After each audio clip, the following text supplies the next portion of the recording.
Iran épine dorsale la ci biir processus d'élimination du grand Israël parce que Iran détient l'arme nucléaire depuis Ahmadinejad ak Obama te loolu pour la régler bokk ci doole ji nga xam ne am na ko pour la régler da nga koy déshabiller et bien vrai que l'armement nucléaire iranien provient des États-Unis mais les États-Unis actuels que dirige Donald Trump bokkul ak États-Unis bi Obama doon jiite bokkul de. bari nga jàpp ne moo gën a puissant.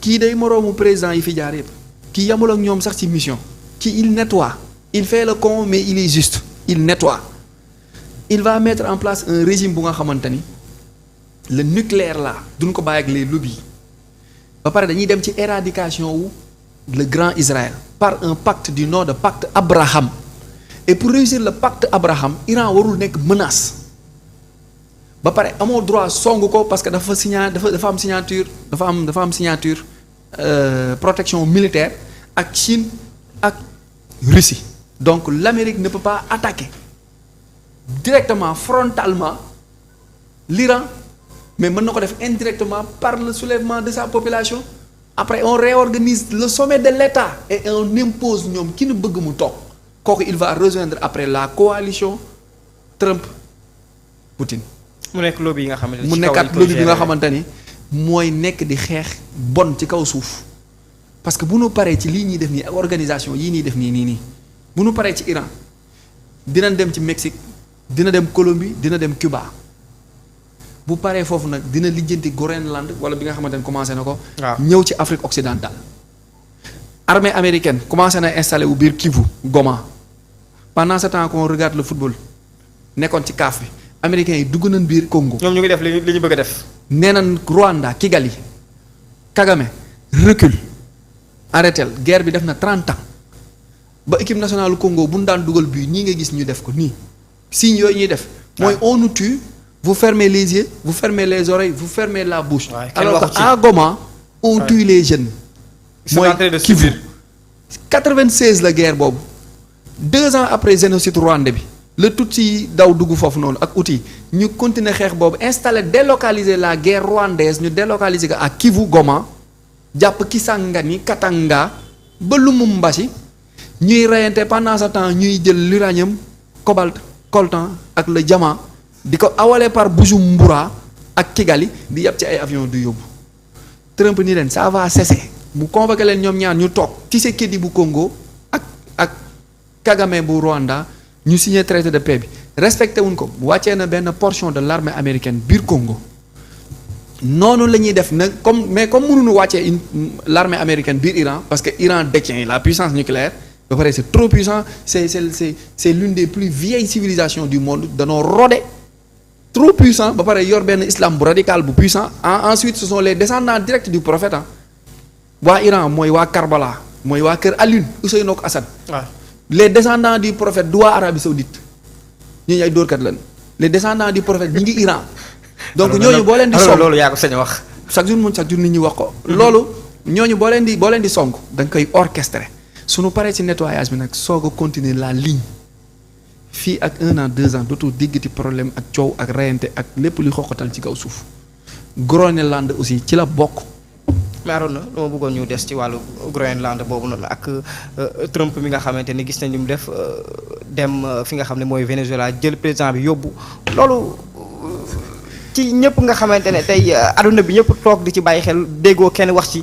ku ci sañ wax du jaay doole de.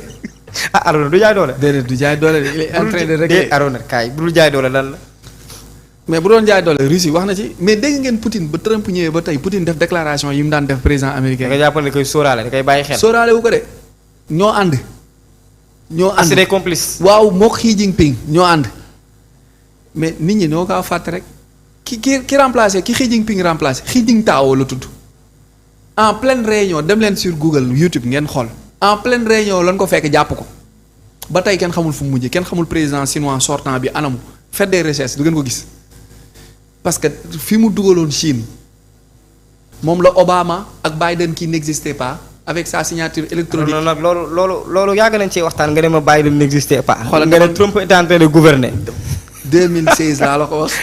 ñi ngi 2016 foo ko daan bind ci Facebook. 10 ans ku la demoo woo Bilal sa waa ji dafa dof. waaw ma leen bàyyi leen ko mu yoolu ko neex. waaw bàyyi leen ko mu téye ko foofu ba jamono sotteeku. ba jamono dem. ak Biden qui n'existait pas avec une signature électronique bi nga xamante ni moo doon def les décrets et autres. après la ko l'armée retiré jox la vraie signature à Trump gouverner sous la loi martiale. de 2020 à 2024 Biden aussi a été élu démocratiquement moom aussi Arona yow it. fraude. mooy bi ñuy song Capitole bi di def émeute. peut-être loolu musul am ci élection américaine d'accord woon ci Biden. musul am boo demee xool les photos des 47 présidents américains biir Maison Blanche t'appelles vérifie fais tes recherches li naan fais tes travaux à la maison travail à la maison dama xool exercice à faire à la maison. d'accord doo gis photo Biden. Obama vide photo Trump rangale leen président yépp ba mu des moom. loolu c'est une longue histoire loolu crime contre l'humanité la ko américains yi jàppee. dañ leen dippee loolu nga daan bind. ah loolu nga daan bind yow. ci laa nekk ba tey weddiwu ma ko de ci laa nekk ba tey di xaar vaar yi. da nga jàpp ne histoire jox na lu dëgg. déedéet des na baal ba nu wax ko ba mu siiw ba ñëpp jot si boobu la ma histoire di jox dëgg fi mu toll nii ñëpp gëmaguñ ko xaaral tuuti. ñaari at ci ginnaaw. xaaral tuuti at wala ñaari at ci kanam nga xool.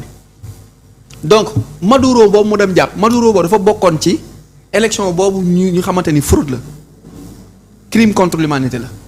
parce que bu Venezuela waaw élection Biden bi waaw Maduro ci moom Caracas capitale am dafa amoon dafa ci am benn machine bu tudd Dominion machine boobu noonu moo doon servir à voler les élections américaines à truquer fu Trump dugalee mu def 0,25% fu Biden dugalee mu def 0,75%. alors est-ce que jamono ji monde bi ni mu avancé. y a jamais eu d'élection y a jamais eu d'élection même Diomaye a été choisi. loolu da yaa ko sañ a wax. un président qui est démocratiquement élu nga ne y a jamais eu élection allez-y Arona. il a été choisi. je te laisse la primeur de parler allez-y. waaw Bilal bi nag. ah mais. neexoon mais sama grand la mais dama koy bàyyi. yàlla baax na non mais Arona. yi wax ni ay waxu caaxaan la rek. ah non mais ay waxu xandak sa xandak ay kayang donc Groenland. pour fermer la page. Groenland.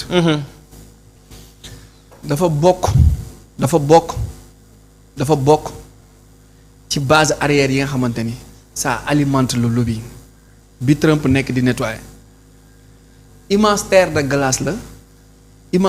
glace bu nga xamante ni en quelque sorte base arrière bi armement puissant bi européen di développer foofu la nekk Trump n'a pas intérêt à détenir des terres comme ça gratuitement te dara du ko ci fekk te humanité bi yëpp kenn du jug wax mais comme moom moo créé OTAN su ma nee moom mooy États-Unis moo créé OTAN États-Unis moo créé CSE bi créé Union européenne ba pare nekk actionnaire majoritaire BRICS pour que bi ñu def transition banque mondiale di faire chuter le dollar ñu mën a jaar ci crypto-monnaie yi pour faire renaître la monnaie donc Groenland boobu noonu mënoo leen bàyyi Europe def ko seen base ba pare mu jege États-Unis menace la pour les États-Unis menace la aussi pour le détroit de Bering pour dugg Alaska wala pour dugg Sibérie dem Russie ils vont tout faire pour empêcher la gestion militaire bu Union européenne ak bu l'Europe maçonnique bi di développer pour que ñoom ñu bañ a am accès sur bu nu waree jug dem ci combat foofu encore une fois je le répète base militaire la mais base scientifique la ba pare l'Europe ne peut pas aller en guerre avec l'Amérique impossible. Ouais. parce que puissance bi parce que Pentagone bi la jaay matériel militaire moom mooy commandé matériel bi mu la jaay dañ lay jaay ay avions de guerre ba pare téye commande bi chaque 48 heures dañuy changer code bi Pentagone chaque 48 heures day changer code puissance militaire armement naval aérienne bu toute l'Union européenne.